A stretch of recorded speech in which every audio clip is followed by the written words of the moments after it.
Hi, everybody. We're. That's true. That's true. Yeah. Who? Yeah. Take that, WandaVision. We're the real attraction here. 1 week, new season. We're here. Hi, I'm Andrew Hochradel. I am co-host of this show, Adobe Office Hours, and our new season, To the Rescue. I'm a brand identity designer, creative consultant, content creator, a little bit of everything. And to my left or right, I don't know how directions work on the internet. Who are you?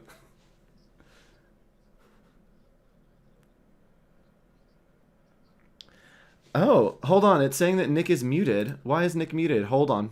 Wait for it. Does it work now? All right. Can you Yes, hear me? that was my fault. All Oh, right. no one heard our inside jokes Here's and the all that thing. good stuff. Here's the thing. If that's the only thing that goes wrong on this stream, I'm golden. Hey, I'm so happy. I can live with it. Yes, Yes. Nick's audio needs some rescuing. Oh, take Yes. that. There we go. We got it. That's it. Guys, we got the one technical issue out of the way. You know this show Done. is plagued. We're done. It's done. We're done. We're good. We're moving on. All right.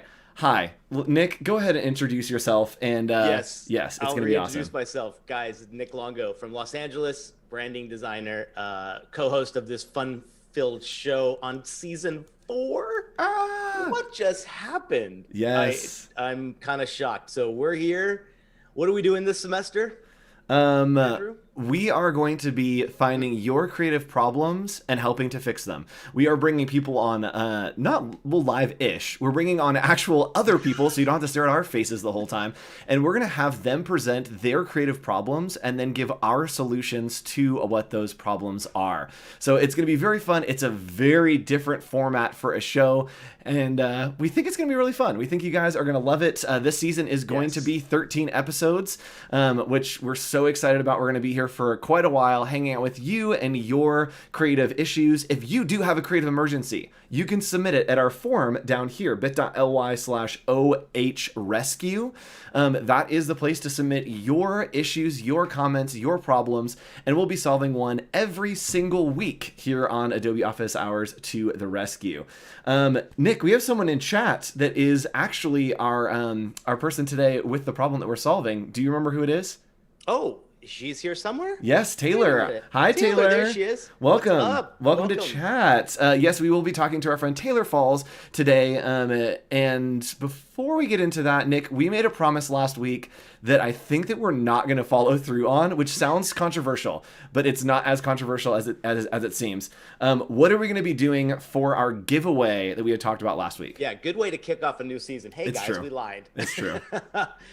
We dropped the brand assets a little late last week for all of you to maybe get in there and do homework from last week. So we're extending homework. The best teachers in town, let me tell you. I never do that in the real world. It's true. It's true. We're going to extend the deadline. We're going to extend the deadline for you. If you want to, you can join our Discord, and joining our Discord is the place that you can find community, you can get connected, and you can go right over here to our Discord. Wow, there's chaos on that screen. Let's try this screen over here. That's better. You can do our Discord, and we have a bunch of social assets for you to download here, and you can share them with your friends, or at the end of this episode, you can grab the link from this YouTube and you can share it using the hashtag Adobe Office Hours. And what we're going to do is everybody who shares using that hashtag Adobe Office Hours will be entered to win a free year of Creative Cloud. We're going to give it away next week. We said we'd do it this week, but I also gave you the assets literally less than a day ago. Because again, That's how we do it here. yeah, we're really trying just enough. So we gave you the assets late, so we're going to give you another week. And if you share anywhere on social media, use that hashtag Adobe Office Hours. We do have assets for you that you can use on Discord by going to the link down there, bit.ly/OH Hangout. Or you can make your own. You can Just be post the creative. link to Oh my this gosh. YouTube. Yes, whatever you want. And next week, 1 year of Creative Cloud is going out. Nick, Wow. as a consolation, what are we going to do for our friends? Today we are going to do some giveaways that are Adobe branded just because we're all here and doing it. I believe they're school supply related. Is Yes, that so it is correct? a school supply related. And you know what? Let's just do a straight up chat and win to get things started. Let's do it. Nick, what are we looking for in chat? If you're in chat, go ahead and type the answer Ooh. to what Nick wants to see. We'll pick one person and then send me a DM here on Behance, and we'll get you hooked up with a school supplies pack on the house from office hours. Should we do a quiz, a little trivia, or should we just do like just name something flat out? Let's What do you do think? this. Let's have you guys for it. put it in there where you're from. Where are you watching from? Let us know Yes. that we are worldwide. City. Yes, let us know where you are watching from, and we will pick one of those people and do a fun little giveaway here. I am 5 minutes into my announcement time, so we are going to start moving on. Yeah. But put in where you're watching from. We're going to do a giveaway of some fun stuff. And Oh, there we go. Nick, if you want to pick one of them, Let's do it. yeah, if you- Wow, look at this. How about Carolyn from Maryland? I like Carolyn that one. from Maryland. Carolyn from Maryland. What a joy. All right, Carolyn from Maryland, you are a winner. Carolyn Karatitis. Oh boy. Go ahead and send me a DM here on Behance, or if you're in the Discord, you can send me a DM there as well, and we'll get you hooked up with your school supplies. And then after the show, we will head over to Discord to do another giveaway over there of some more school Yeah, supplies. join us over there. Because we love hanging out after this show with you guys in the voice chat for just a gosh. little bit. So many great locations. Look at this. This is great. We got a few from New Zealand. Yes. We've got Grand Rapids, Michigan. This is awesome. Yeah. Thanks so much for joining Yeah, us, we're so guys. glad that you guys are all here. Oh, Nick. Oh, I think we're getting a call. Hold on, I think we're getting a call. All right, here we go. I'm gonna hop in. All right, hello. Hey Nick and Andrew, my name is Taylor Falls and I'm currently the owner and founder of the business Tailor Made Skin, and I need you guys' help. I saw that you guys help small businesses figure out how to market and do different things, and I definitely need that. I started my business almost a year ago in June of last year, and ever since then it's really taken off and it's just been a lot going on. I actually need help making my business more cohesive. So when I started, all of my posts on Instagram looked the same. All of my products had like the same type of layout. My website was looking good. And now since I've added all these new and different products, everything has gone a little haywire. Do you guys think that you can help me fix the cohesiveness of my brand? Thanks. Okay, cool. So, yes, of course, Taylor, we can totally help you with that. So Taylor's looking to fix the cohesiveness of her brand. She has been growing with exponential momentum and wants to figure out how to do some brand consistency. And yes, watch out, Meryl Streep. This acting is award-winning stuff. We give you the highest quality here on Office Hours. I told y'all Only. it's a new season and we are going all in. So Nick, do we think that we can help out Taylor Falls with this problem? office hours to the rescue.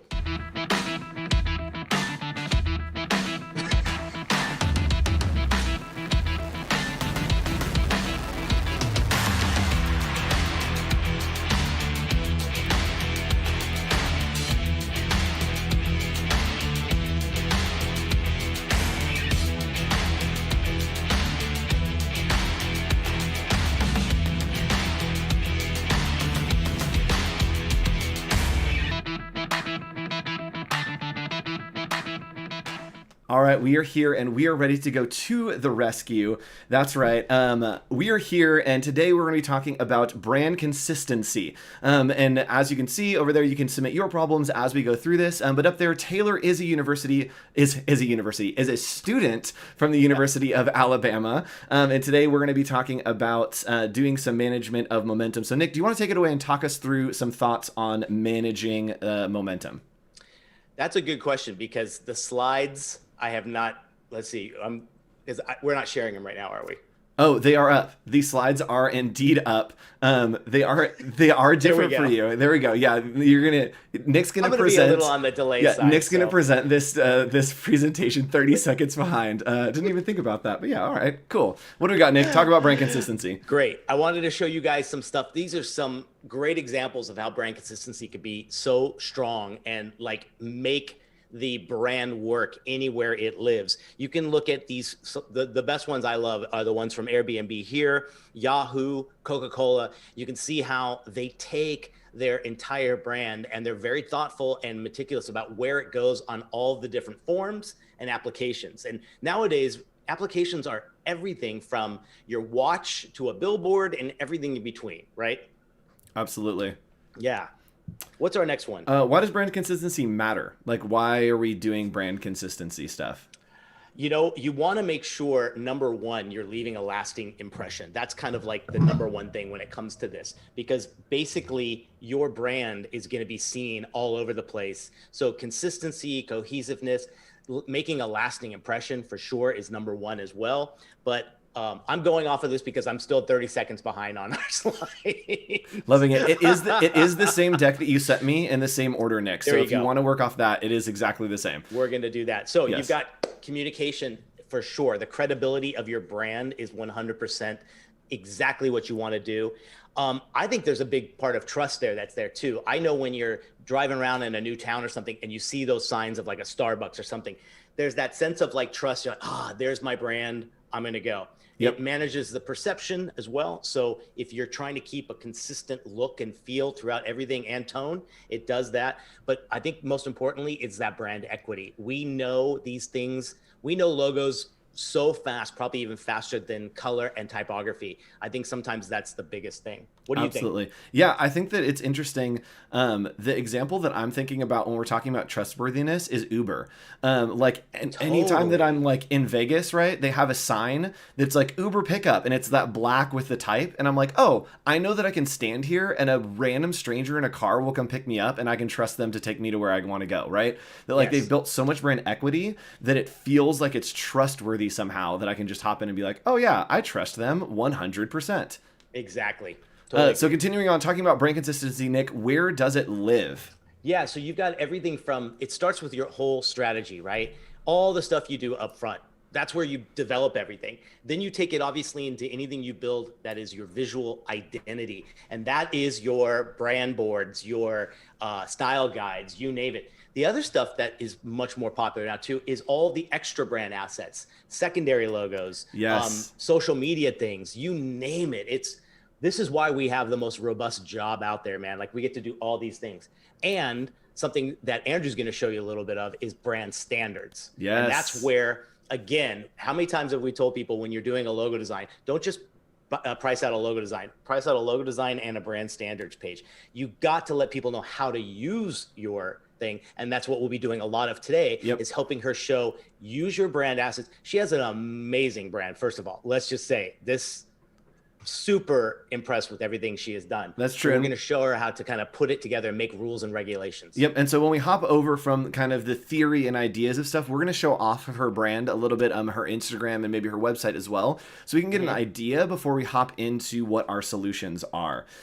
So continuing on, this is a great example from Focus Log. Nick, do you want to talk a little bit about what this is and why we're showing it? Yeah, this is about the most like simple version I can find that just shows everything on one page. And Andrew's going to do the same thing too. Like, cause some of these, I've worked on some that are like 80 to 90 pages, but what you want to do is just for your own business or for your own self, come up with a 1-page style guide that's just like this. And it shows every component, every secondary piece, the colors, the font usage. These are actually quite fun to build. And a lot of times you could just build one and use that as your template as you continue to go and build more and more. So I love this version here because it shows you if you were to just show them the grant and sell that as a logo, it doesn't feel like the most, biggest breadth of work there. But now you show them this and look at how much more you can expand your brand. It's a whole thing. So going into that, it is important also to have brand standards, which Nick has a great example of where you can look at that, Nick. Yes. So go to, this is a great resource. If you haven't bookmarked, logodesignlove.com. They are, you name it, everything for logos, including these are the coolest things ever. They have found tons of brands and their graphic standards or their brand standards, and they're all downloadable PDFs on there. So go to that site, bookmark that, and it's really great. Even if you go down in the comments, people have populated the comments with even more resources for these things. Oh, that's cool. It's like community Yeah. ground. So if you want to see what Starbucks's, graphic standards look like, you can go on there, and this is a great way to see how you can build it for yourself. They're giving you the keys, to this thing. Just give it a shot and try.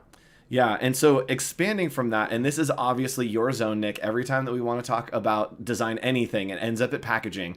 That not only brand standards are important, but specifically for Taylor, what are packaging standards? This is fantastic. This one just released, I think, 2 or 3 days ago. And Follow Your Heart is a tiny, and I mean tiny little store here in the San Fernando Valley in LA.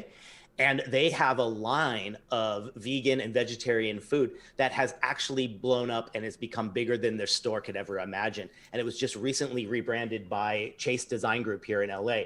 And you can see here the amount of versatility in the entire lineup, but also the cohesiveness. So if I saw that all together, just like her project, if you see her products together, they want to build like a store within a store vibe. Yep. And look at how incredibly this is done with great color palettes, all the same fonts, and they're building for the future. I think that's the number one thing we're going to help her with today is building your brand so it's future proof and you can keep adding onto it. Dude, the thing that gets me here too is finding out what the thing is that sells it, and it looks like that heart is on all the packaging. The punch out on the cheese being a little heart instead of the circle so it can still hang.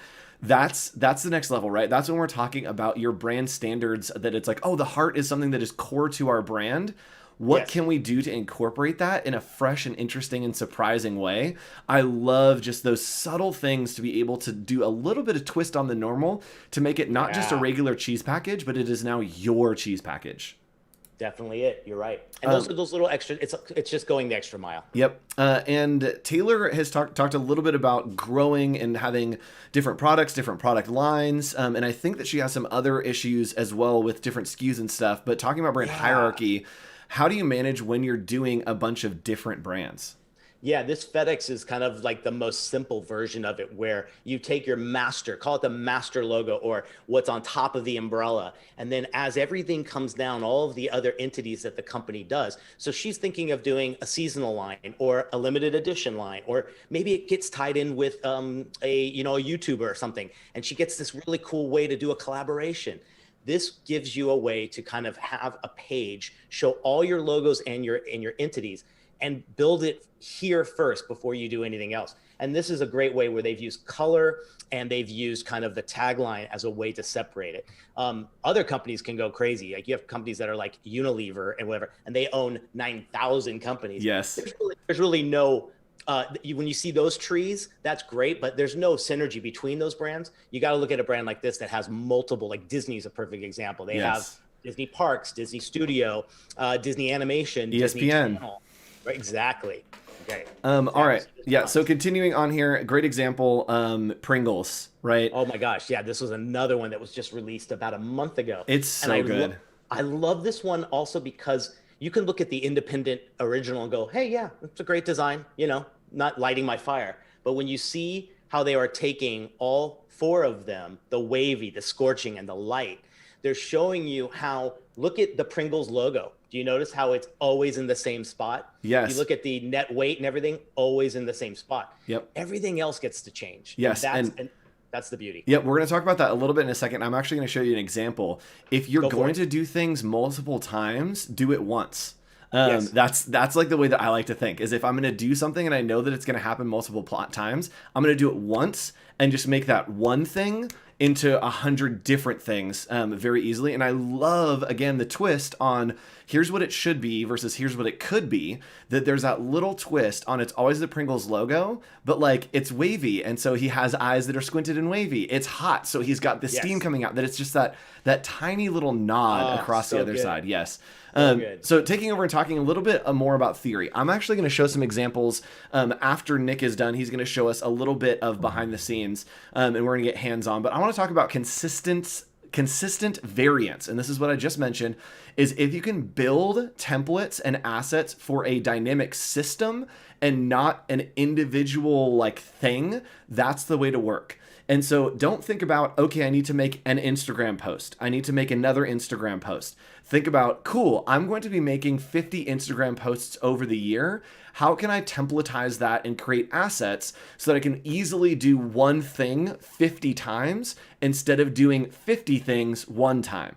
Right? So that's a huge shift, is as you gain momentum, there's more things to do. And so if you can figure out, I do one thing 50 times, now you have room for 49 other things that you can be doing by templatizing and doing one thing 50 different ways. Continuing on, working backwards. So this is the way, and this annoys my project managers and clients like to no end, because I ask all of the questions up front, right? They're like, hey, we need some brand assets to, just bolster our brand. And I come back with a list of questions. Who's going to be using this? How will we be using it? What different mediums will be printed on? Is it just digital? Is it going to go on a website? How much space is allocated to using the logo in different places? Will I be creating everything? Will you be creating everything? Will Carol in accounting be creating everything? It depends on who's using it to how I address the actual build out, right? So I'll build business cards in Google Slides if Carol in accounting is going to be using it. I literally will export assets out of Illustrator and I will rebuild those templates in Google Slides so that somebody who's familiar with Google Slides is able to save that as a PDF and send it to the printers. It's all about addressing the issues as you go to answer questions that haven't been asked yet. And so as you gain momentum, look into the future and don't try to just figure out how things are happening now, Taylor. Try to figure out, where are we going? What's the long game? And then what are the questions that I need to answer along the way, and start answering them now, because it will just ease up that process to go right through. The next thing I want to talk about is convenient branding. This, Taylor, especially for you, I know that you have a million things going on. You're running the entire business all on your own. Sometimes you're out and about. Sometimes you don't want to sit on your computer.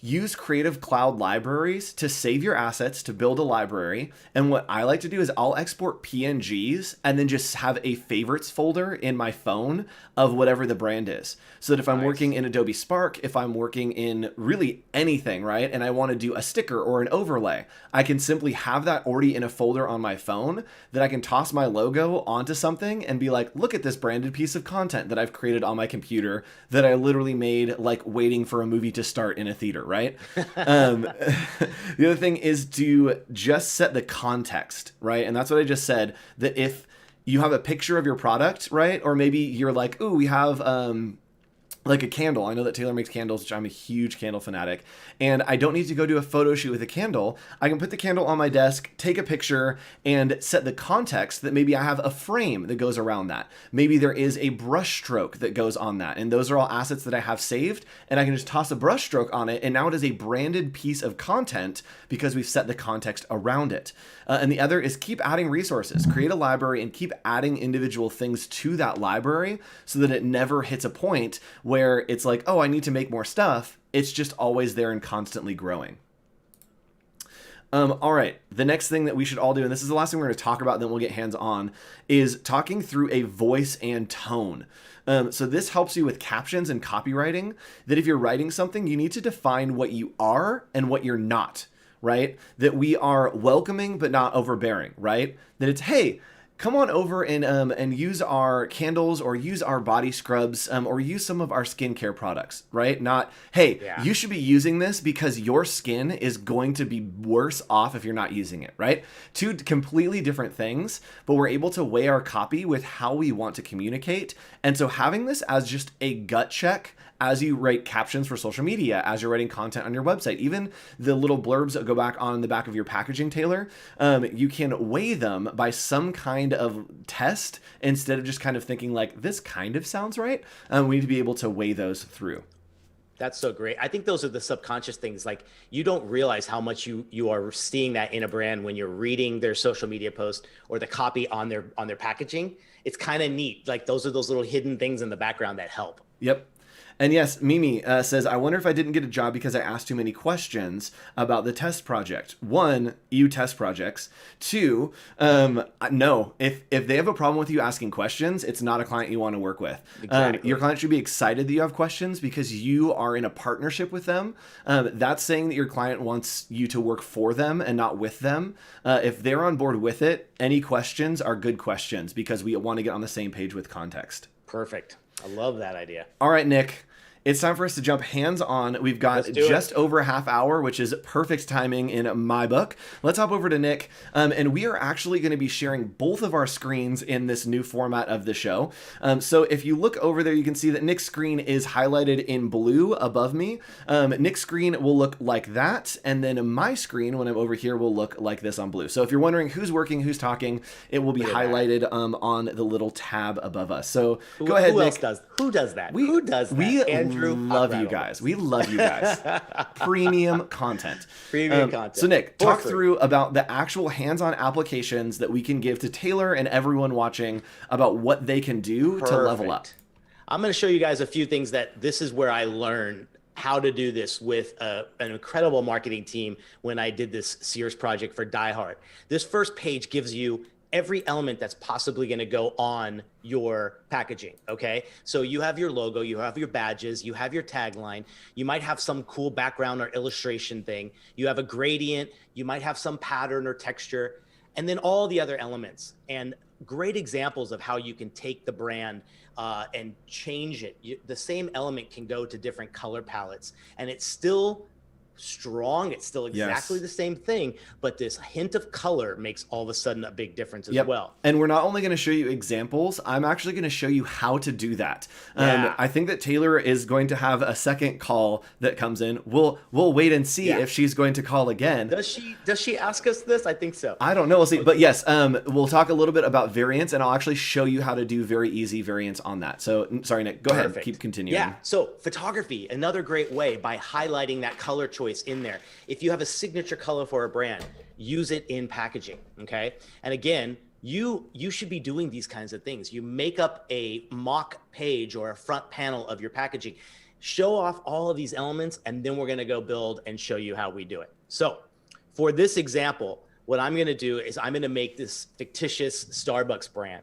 These are bottles and jars and very much similar to the things Taylor is doing in her SKUs and all of her lineup. And actually, sorry, Nick, let me go ahead and stop you real quick. Let's take a look at Taylor's brand. I just realized that we didn't have context for that yet. Let's do it. So let me go ahead and pull it up here, and we can show you a little bit about where Taylor is currently and introduce her brand to you. So let me go ahead and pull this up. It is Tailor Made Skin LLC on Instagram. So let's go ahead and pop this up there. There we go. And you know what? Let's go full screen. Let's do that. There we go. So this is her brand right here. So we can kind of get an idea. There's a lot of kind of skin tones happening. The packaging kind of is unique a little bit in each product, but also overarching, kind of still semi-cohesive. But as things have grown, we've seen that kind of it's shifted to a little bit of everything on social media. So we're going to look at, Nick's going to show you a little bit of packaging of how we can maybe standardize this a little bit. And then I'm going to show you a little bit of how to standardize this with social media.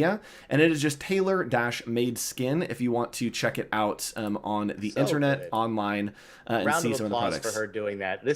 I love seeing single-owned individual people doing this amount of work. She nailed it. I love it. And check this out. This is what we want. Out of stock, baby. Sold out.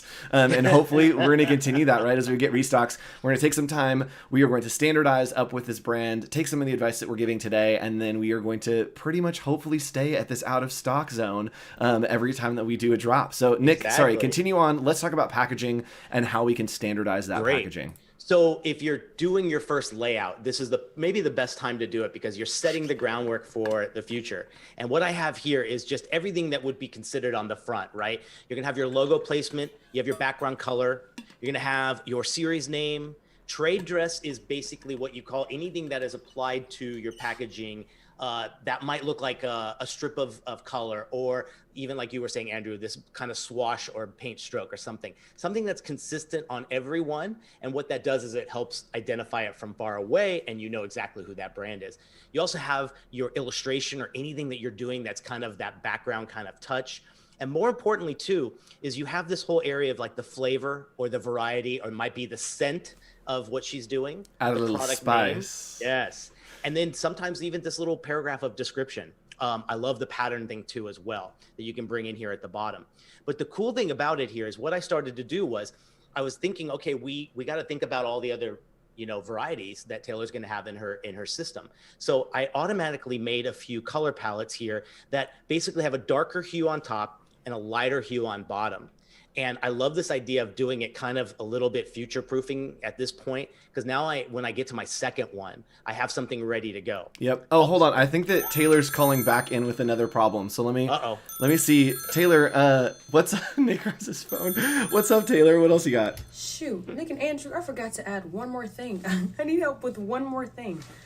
So my brand is seasonal based. So in December, like in the Christmas time, I have different products, and then it changes based on like the fall or the spring or the summer, and I don't know how to make that look good going across my Instagram and across my website. So we'll have different like color schemes and stuff, and when I market, I want everything to look the same. Do you guys know of a strategy or a way that I can keep cohesiveness within my brand despite the season changes?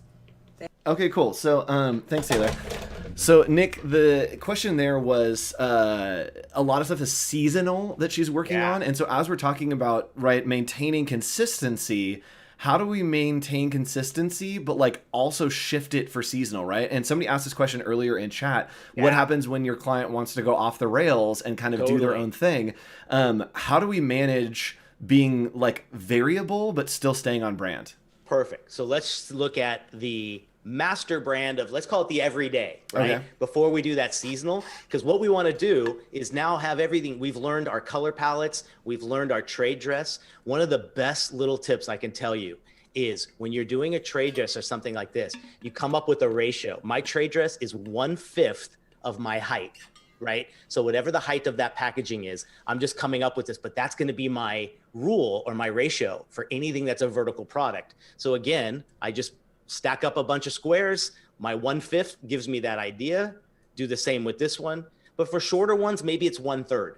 Okay, so this is where you get to variance, that kind of stuff as well. So we've laid out everything. I'm going to show you how these look, and then we're going to do our seasonal. So this is basically how we can kind of do this. And this is all, what's the best program in the world? Adobe, in my opinion or yours, Adobe Dimension. This is all Adobe Dimension, right? Yeah, this is exactly. I take the AI art, we drop it into our libraries, and then you turn it onto these models. Now you can see all of a sudden you have this brand consistency. And even my choices for, I know she does a lot of photography for her social media, and you're going to show a lot of that. The thing here is your props and your backgrounds and your styling could be very appropriate to the everyday, or we're going to now make it and we're going to holidize it. So holidize it. Is that a name? Yeah, I'll take it. I'll take it. We'll holidize it. Yeah. So this is where Taylor's talking about, again, that things become very seasonal for her. But Nick set out these guidelines that are saying, hey, here are the answers to questions, right? What if we need to change the colors? Oh, this is the structure of every single one. Here's the guide for the packaging. Now, right, we've set the context. We can throw whatever content we want in there, right? So let's figure this out, Nick. It's Christmas time. So what are we going to do with our Starbucks skincare?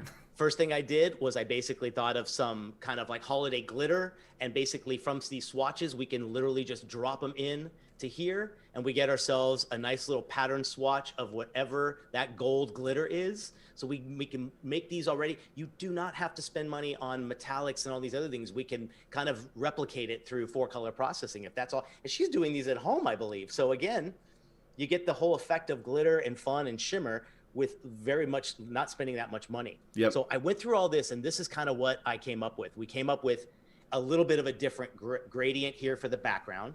We brought in these holly leaves instead of the oak tree thing that we were using. And the only other thing I did was I thought of this idea of bringing in like this holiday type here, right? Yep. So we get this beautiful thing. So I'll go back here, and before I show you that, here's exactly what you can look at. The finish, the color palette, your font choices, all those little effects. And then what, like when we get into social media, it's your photography, it's your styling, it's your props. The structure stays the same. It just adapts to the new context. So here's kind of the idea here. And then we go right into, you can see we changed the finish in the background. We brought in a beautiful snowflake free on Adobe Dimension. Wonk, wonk. And look at the difference. We added a gold to the cap. These are those little things that she could do to keep it Same with everything, the everyday brand, but you're taking those 3 or 4 areas and you're spicing them up to that holiday vibe. So Exactly. that's basically what I would do to kind of start. So you start from the beginning, make sure that's really solid and strong, and then get into there and work on some of those seasonal things.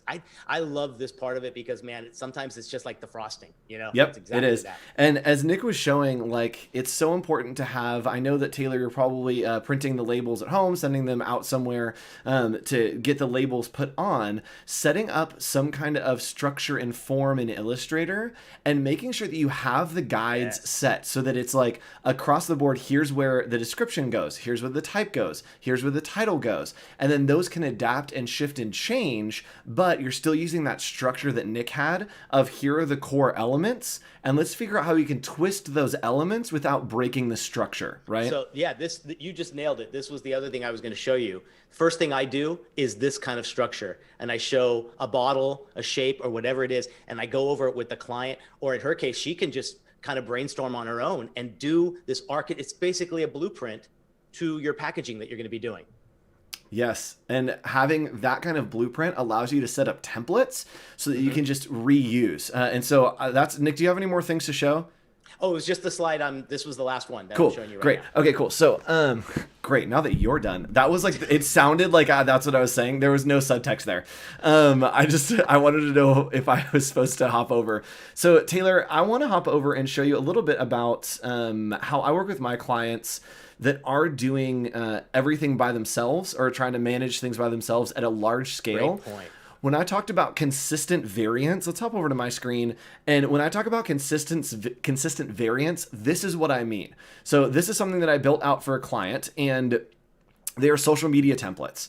And so the way that I like to think about it is instead of doing, again, 50 things, I do one thing 50 times, right? So these are all different designs for different social media templates, right? But what I've done is I've made enough of them so that at no point will the same post be showing up in my Instagram feed, right? There's, I think, like 50 here, which means that you'd have to scroll a long way to notice that they're the same. You don't have to have everything be individual. You can make the individuals and then just cycle through them. Just cycle through on a rotation, and that will keep it fresh, right? That it will keep it consistent, but also variant. And so check this out. And I would love the slide deck of this office hours. Well, guess what? You got it. We'll upload that. Yeah. We'll drop the link for you and upload that at the end. And so I want to show a couple different approaches that I like to take to building out both the larger structure and having that variance, but also I'm thinking through the ability of I want to be able to change it for the season. I want to be able to make these on the go. I want to be able to fill these in with different things. It's magic. And how would you do it so quickly? So quickly.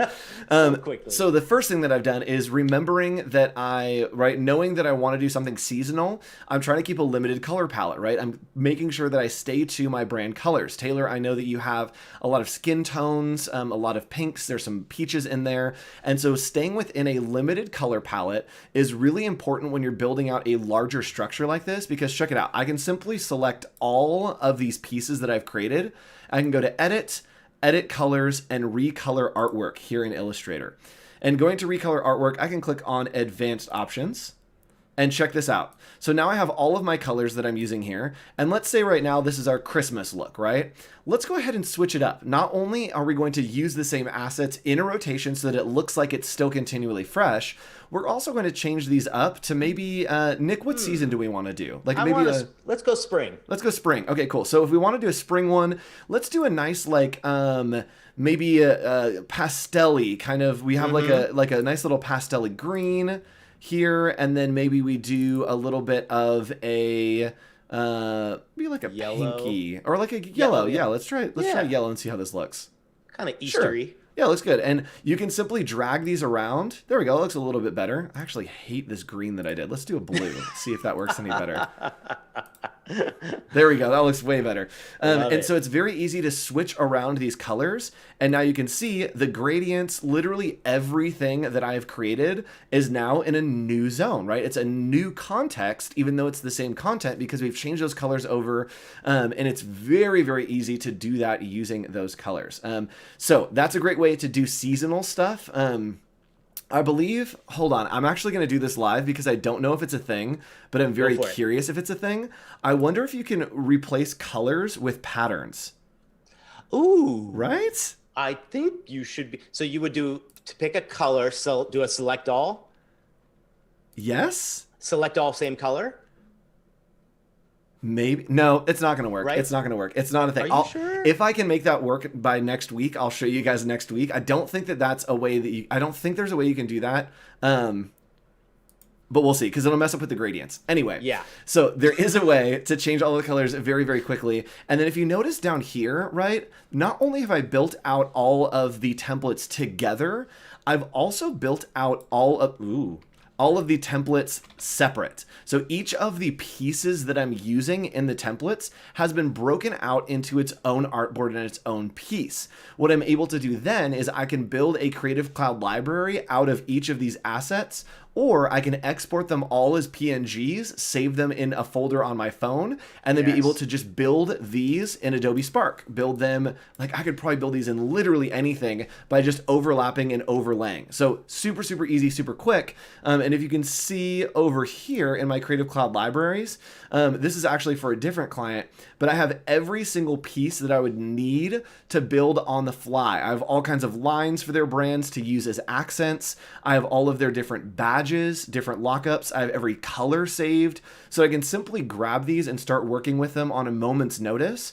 And I have worked at the front end trying to answer questions in the long run and save my time, right? That instead of having to build from scratch or like open a file every time, right? If it takes you 30 seconds to find the file that you want and open it and copy and paste it, imagine over the lifetime how many times you have to do that versus having the Creative Cloud library here and being able to just come over here and grab, oh man, I want this one. Let's go ahead and grab that and put it in there.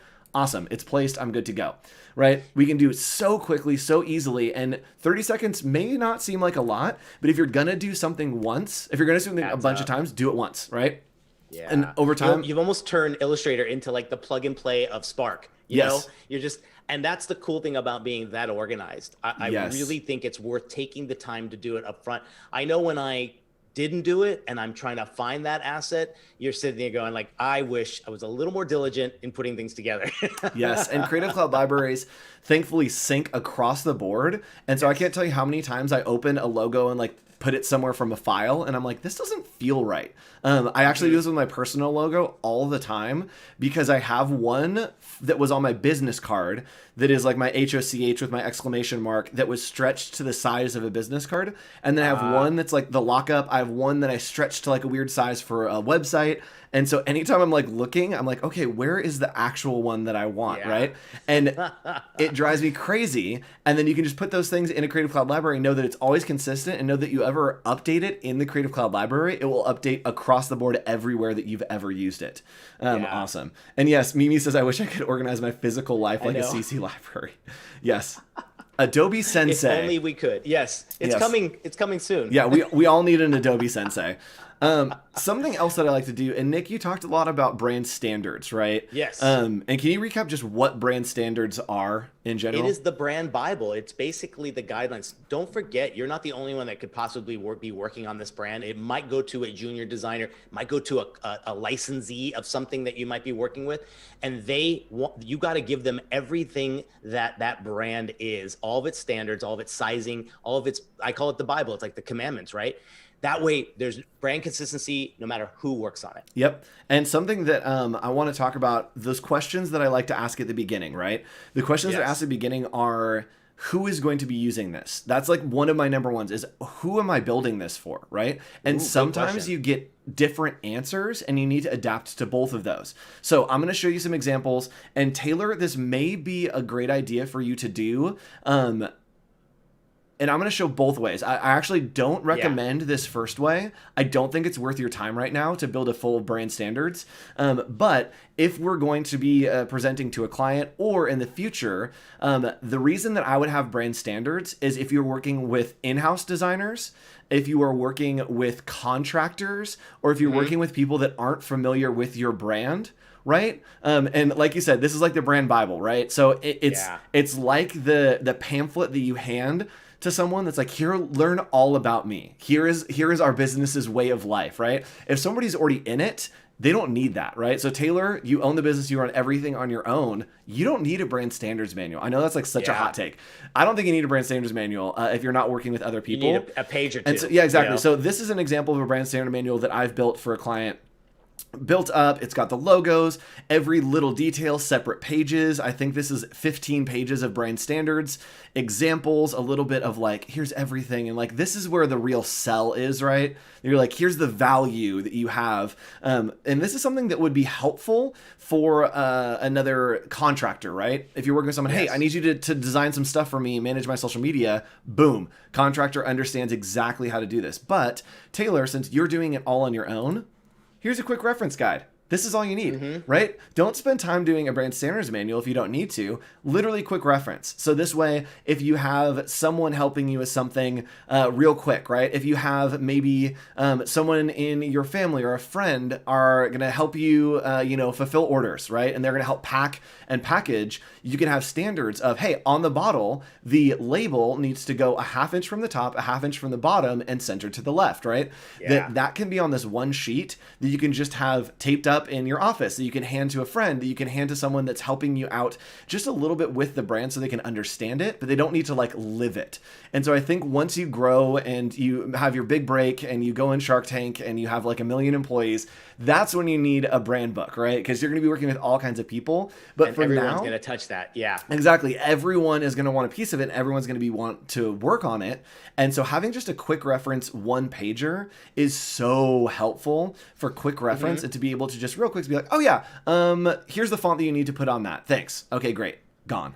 Yeah. If you can eliminate someone calling you and taking 5 minutes to ask you a question, or where's that one logo without the white, with the transparent background, but it's white. I can't find that. Like, all these things will eliminate that. And I'm building one right now, and I didn't realize how there's three structures to it that I always forget, and I'm doing it from the very beginning now. You need your spot color version of it. So if it's all in PMSs, then you want colors to be done there. Then you have your CMYK, which is converted to that, and then your RGB. So like, it's amazing how much, even if you want that simple one pager, you could really build the assets you hand over to a client or to, that you build for your shop. You might have 3 separate folders that separate them that way. And then you build all the same assets the same way. Yep. And so that's what I do. And I'll actually zoom in here so you guys can see a little better.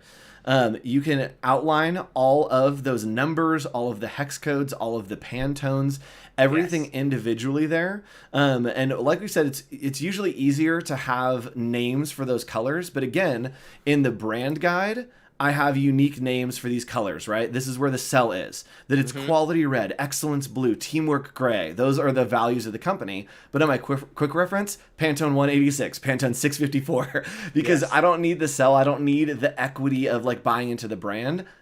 Communication, it's just information, and being able to segment those across the board, I think, is really, really important.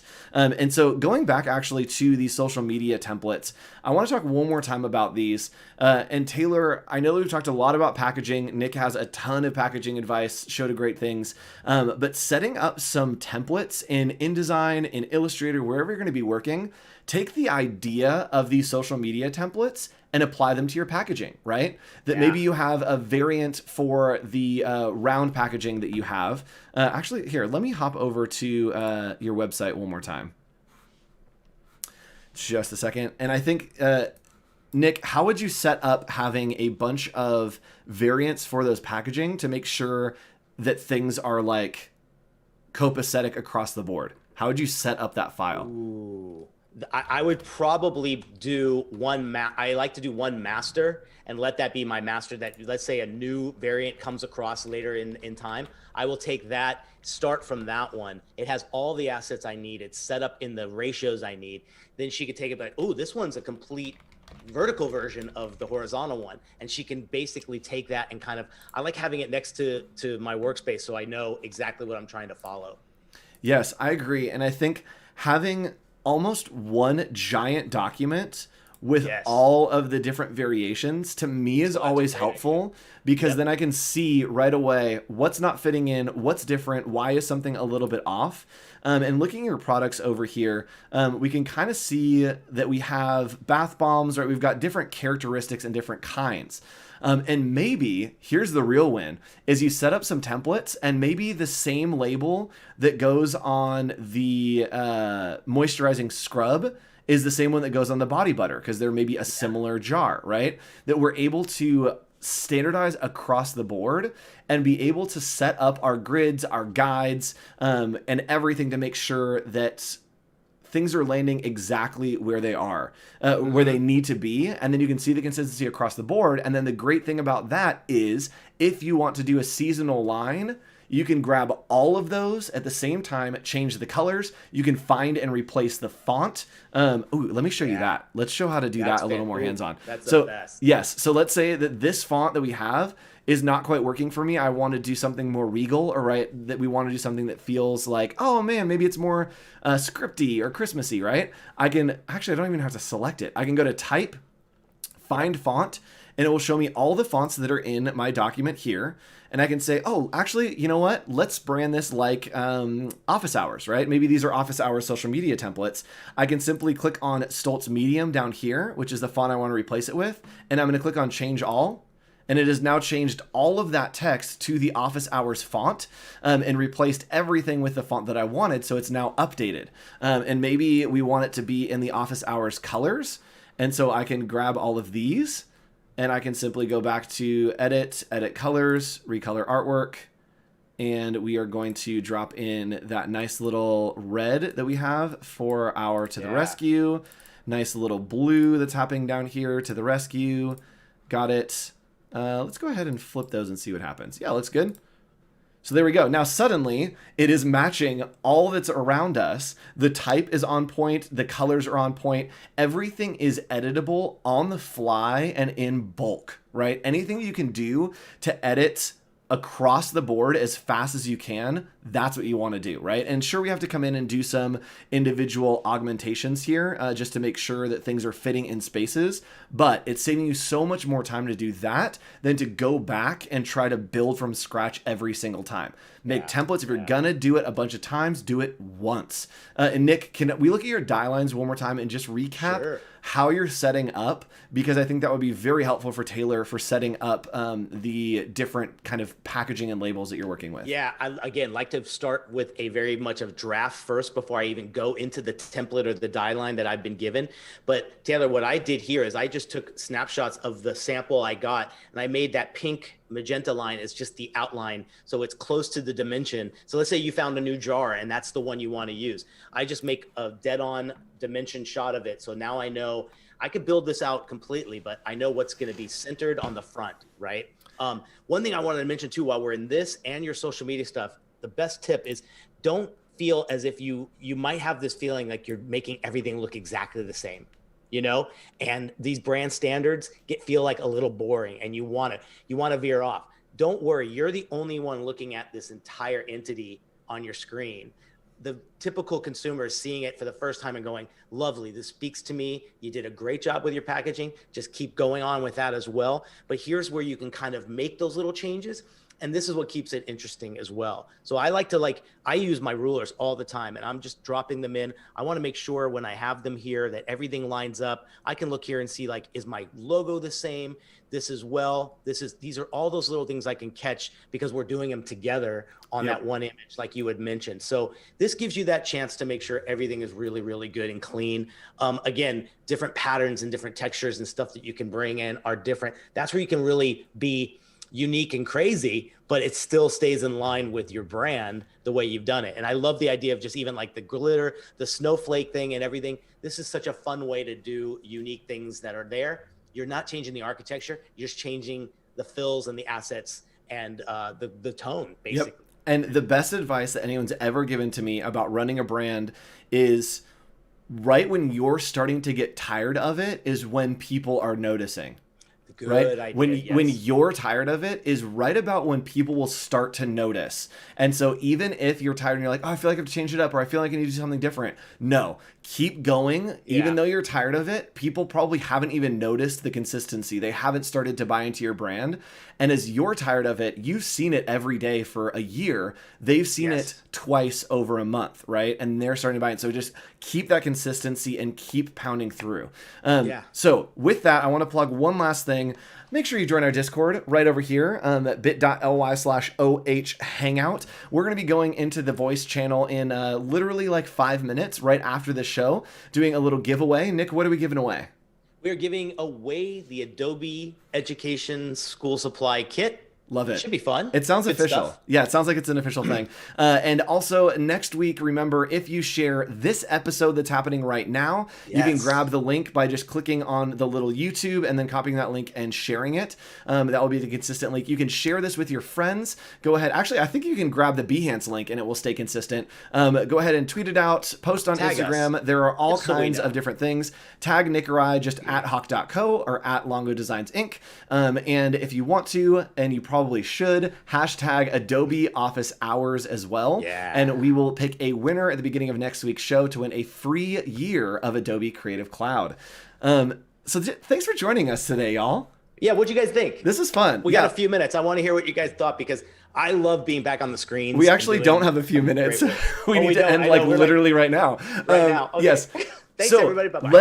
let us know how you thought by going over to our Discord and joining the voice chat. We'll be having a little debrief. We worked super hard on the show with the new production, new scenes, new content, and we are very, very excited. Next week, we are tackling another creative problem. We're not going to tell you what yet. We'll tease it a little bit in our teaser on social media next week, but we'll be We'll be back. Same content. I'll actually be yellow. I literally was wearing a black shirt and I looked like a floating head. So Hey, come yes. see the hardest working actors on Adobe. That's it. We'll be here giving you only premium content, and we will see you next week for a new episode of Adobe Office Hours to the rescue. Thanks, guys. Bye.